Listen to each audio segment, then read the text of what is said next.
Hello नमस्कार दोस्तों। तो 30 अप्रैल को एक और एसएमई आईपीओ ओपन होने जा रहा है storage technologies and automation limited, जिसे हम रैक्स एंड रोलर्स के नाम से भी जानते हैं। तो देखेंगे हम कंपनी के काम के बारे में, उसके बाद देखेंगे आईपीओ डिटेल, कंपनी के फाइनेंशियल कैसे हैं, ग्रे मार्केट में डिमांड कैसे चल रही है, और अंत बताएंगे अपना व्यू कि इस एसएमई आईपीओ में अप्लाई करना है या उसको अवॉइड करना। तो सबसे पहले देख ले रहे हम कंपनी के काम के बारे में। तो storage technologies and automation limited ranking system, जैसा आप स्क्रीन पर देख पा रहे होंगे, तो इस प्रकार की कंपनी प्रोडक्टों का मैन्युफैक्चर करती है। कंपनी स्टोरेज रैक्स है, ऑटोमेटेड वेयर हाउसेस रैक्स है एंड स्टोरेज सॉल्यूशन प्रोवाइड करवाती है। और कंपनी के जो प्रोडक्ट हैं वो बहुत सारी इंडस्ट्रियों में यूज होते हैं, जैसे ऑयल एंड गैसेस है, ऑटोमोटिव, एयरोस्पेस है, फूड एंड बेवरेज है, फार्मास्यूटिकल्स है, textile, retail and FMCG sector. तो इन सेक्टर्स में कंपनी की रैकिंग सिस्टम्स का यूज होता है। कंपनी ने अभी तक 2500 से ज़्यादा प्रोजेक्ट पूरे कर लिए हैं और कंपनी के पूरे वर्ल्ड वाइड में 900 से ज़्यादा कस्टमर है। यानी कंपनी का मेनली काम है कि जैसे टेक्सटाइल सेंटर या एफएमसीजी सेक्टर है वहाँ पर जाएंगे और जो रैकिंग सिस्टम जो प्रणाली होगी तो उससे रिलेटेड जो भी सोल्यूशन होगा कंपनी प्रोवाइड करवाएगी और रैकिंग सिस्टम की जो सर्विसेज है वो भी प्रोवाइड करवाएगी। कंपनी में अक्टूबर 2023 तक देख लिए जाएँ तो टोटल 166 परमानेंट एम्प्लॉय काम कर रहे थे और ये अपनी सर्विस 30 से अधिक कंट्रियों में अपनी सर्विसेज को प्रोवाइड करवाती है। तो कंपनी का काम तो आपको समझ में आ गया होगा। चलिए अब देख ले रहे हम आईपीओ की डिटेल के बारे में। आईपीओ 30 अप्रैल को ओपन होने जा रहा है और 3 मई तक जो ओपन रहेगा। प्राइसमेंट देख ले रहे हैं तो 73 रुपये से 78 रुपये पर शेयर का प्राइसमेंट रखा गया है। और जब भी हम आईपीओ एसएमई आईपीओ अप्लाई करते हैं तो हायर प्राइसमेंट पर ही अप्लाई करते हैं, अर्थात आपको 78 रुपये प्राइसमेंट भरकर ही इस एसएमई आईपीओ को अप्लाई करना। लॉट साइज देखते हैं तो 1600 शेयरों का एक लॉट है। टोटल यूज साइज 29.95 करोड़ का रखा गया, जिसके तहत पूरी की पूरी फ्रेश और जारी कर रही है। अलॉटमेंट 6 मई को आपको पता चल जाएगा और यदि आपका अपलॉट नहीं होता है तो 7 मई तक आपके पैसे रिफंड वापस आपके अकाउंट में आ जाएंगे। लिस्टिंग डेट 8 मई रखी गई है। वहीं रिजर्वेशन में देखे ले रहे हैं तो क्यूआईबी के लिए 50% का रिजर्वेशन रखा गया है, रिटेल भाइयों के लिए 35% का, और जो एचएनआई कैटेगरी में अप्लाई करना चाहते हैं उनके लिए 15% का रिजर्वेशन रखा गया है।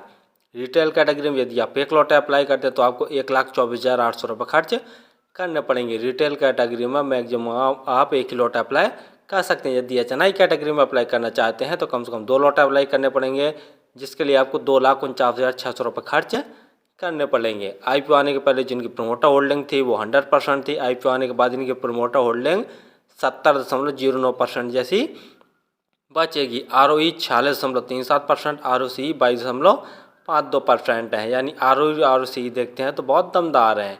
ईपीएस 11.96 तथा पीई 48.45, यानी पीई वाइज काफ़ी महंगी वैल्यूएशन पर ये अपने आईपीओ को लेके आए हैं। फाइनेंशियल देखे ले रहे हैं, लेकिन फाइनेंशियल देखने से पहले आप हमारे चैनल को सब्सक्राइब कर लें ताकि आपको समय समय पर शेयर मार्केट संबंधी जानकारी, आईपीओ संबंधी जानकारी और एसएमई आईपीओ संबंधी जानकारी मिलती रहे। तो जैसा देख रहे हैं कंपनी के एसेट साल साल लगातार बढ़ रहे हैं और जो अमाउंट्स दिए हुए हैं वो सभी के सभी लाख में दिए हुए हैं। रेवेन्यू देखते हैं तो मार्च 2021 में कंपनी का रेवेन्यू 4,852 लाख का था, जो कि बढ़कर मार्च 2022 में 6,989 लाख का हो गया है। मार्च 2023 में कंपनी का रेवेन्यू 8,137 लाख का और अक्टूबर 2023 यानी 7 महीने के अंदर ही कंपनी ने 5,317 लाख का टोटल रेवेन्यू जनरेट कर लिया। तो जैसे देख रहे हैं टोटल रेवेन्यू में कंपनी साल साल बम्पर ग्रोथ कर रही है। प्रॉफिट आफ्टर टैक्स देखते हैं तो मार्च 2021 में कंपनी ने 118 लाख का नेट प्रॉफिट जनरेट किया था। उसके बाद मार्च 2022 में कंपनी के रेवेन्यू में तो काफ़ी अच्छा ग्रोथ देखने को मिला, लेकिन कंपनी ने लॉस ही जनरेट किया हुआ है, जो कि कंपनी के लिए बहुत नेगेटिव पॉइंट वाली बात है। उसके बाद देख ले रहे हैं मार्च 2023 में तो कंपनी ने सिर्फ 48 लाख का नेट प्रॉफिट जनरेट किया। उसके बाद अक्टूबर 2023 में देखते हैं तो ज़बरदस्त कंपनी ने प्रॉफिट जनरेट किया, 358 लाख का कंपनी ने नेट प्रॉफिट जनरेट कर लिया है।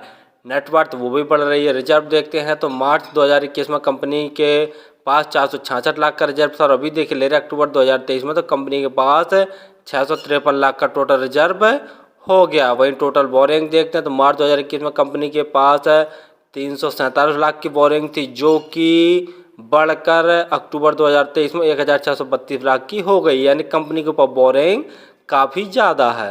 जीएमपी ग्रे मार्केट प्रीमियम देखे ले रहे हैं तो अभी तक इसकी ग्रे मार्केट में कोई विड्रॉल निकल कर नहीं आई है। फाइनली हमने देखा कि कंपनी का मेनली काम स्टोरेज रैकिंग सिस्टम सर्विसेज को प्रोवाइड करवाना है, और जो भी स्टोरेज रैक से रिलेटेड सॉल्यूशन होते हैं उनको कंपनी प्रोवाइड करवाती है। यानी कंपनी का मेनली काम है कि जिसको भी इस प्रकार की सर्विसेज चाहिए, जिस सेक्टर या जिस कंपनी को, तो वहाँ पर ये कंपनी जाती है और स्टोरेज रैकिंग सिस्टम से रिलेटेड अपनी सर्विसेज को प्रोवाइड करवाती है, और जो भी सॉल्यूशन होते हैं उनको भी प्रोवाइड करवाती है।